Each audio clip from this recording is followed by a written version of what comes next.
pour ces mots gentils.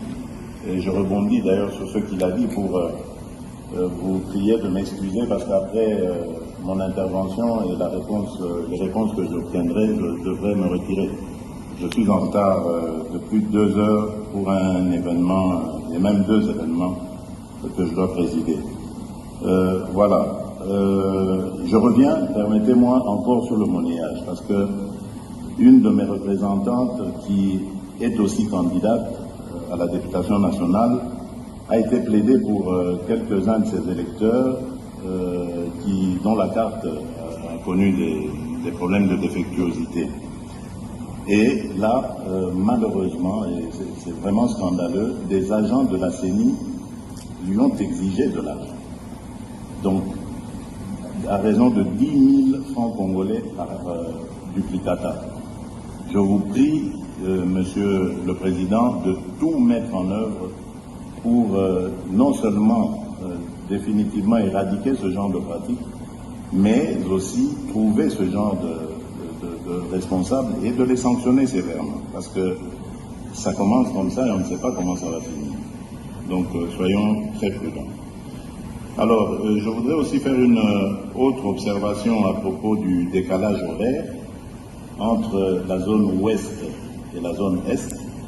Est-ce que le fait qu'à l'est, le scrutin se terminera avant, 1 heure avant normalement, il sera clôturé 1 heure avant l'ouest, ne risque pas de donner l'occasion à certains mal intentionnés de faire des... je pensais ici, par exemple, à 1 heure conventionnelle, uniquement pour ce jour-là, d'avoir une même zone horaire sur toute l'étendue du territoire national. Serait-ce possible d'en arriver là? Et ainsi, on pourrait commencer à 6 heures pour tout le monde, 6 heures à Kinshasa, en supposant par exemple qu'à l'Est, pendant qu'il sera 7 heures, on ramène l'heure à 6 heures aussi, et on le fait. Donc on le voit par exemple en Europe, il y a des moments où on passe à l'heure d'été et à l'heure d'hiver. Donc c'est possible, c'est une convention, il suffit simplement de se mettre d'accord tous ensemble. Et ainsi, il n'y aura pas de suspicion ci et là. Alors, quelqu'un a posé cette question ici. Comment est-ce que vous entrevoyez la gestion de l'ouverture des bureaux de vote? Parce que je me souviens, en 2018, il y a eu énormément de problèmes à certains endroits. Il y a eu des bureaux qui ont ouvert plusieurs heures en retard.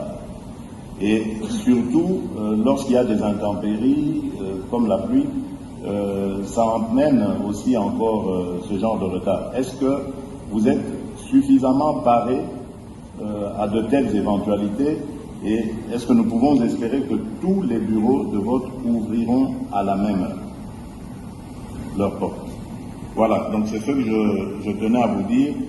J'attends donc votre réaction, Monsieur le Président, avant de pouvoir me retirer. Je m'excuse en tout cas encore une fois auprès de mes collègues candidats, mais le devoir m'appelle. Voilà. Excusez-moi, Monsieur le Président, puisque le candidat numéro 20 va partir et que je prévoyais de poser une question de régularité et d'égalité qui est en rapport avec le pouvoir qu'il exerce encore, et je voudrais, Monsieur le Président, que dans le cadre de la régularité du principe d'égalité, nous, les candidats présidents de la République, on devait bénéficier des mesures de sécurité que doit nous garantir le président de la République sortant. Et je voudrais qu'il nous dise, avant de partir, quelles sont ces mesures. Parce que si nous sommes égaux en tant que candidats, mais nous ne le sommes pas en réalité, parce que pour que le président candidat arrive ici, la route était barricadée partout et il a pu arriver tranquillement. Mais nous, on était dans des embouteillages, il a fallu négocier. Mais si, dans le cas des mesures qui sont prévues, on peut nous assurer aujourd'hui que nous aurons le nombre de gardes, mais aussi un véhicule pour les policiers qu'on aura, un véhicule gyrophare pour nous ouvrir la route. Pendant le temps que nous sommes candidats, ce serait juste, ce seraient des petites mesures qui réaliseraient l'égalité. Je pense que le président de la République sortant qui a encore le pouvoir peut nous les garantir à tous pour réaliser cette régularité et cette égalité. Je vous remercie. Heureusement, pas moi qui organise cela. Je crois que c'est le ministère de l'Intérieur. Sous vos ordres. Aussi les comportements de gouverneurs dans des provinces qui interdisent le meeting, le réunion. Si les chefs de l'État, les... S'il vous plaît, suivons l'ordre, je vous en prie.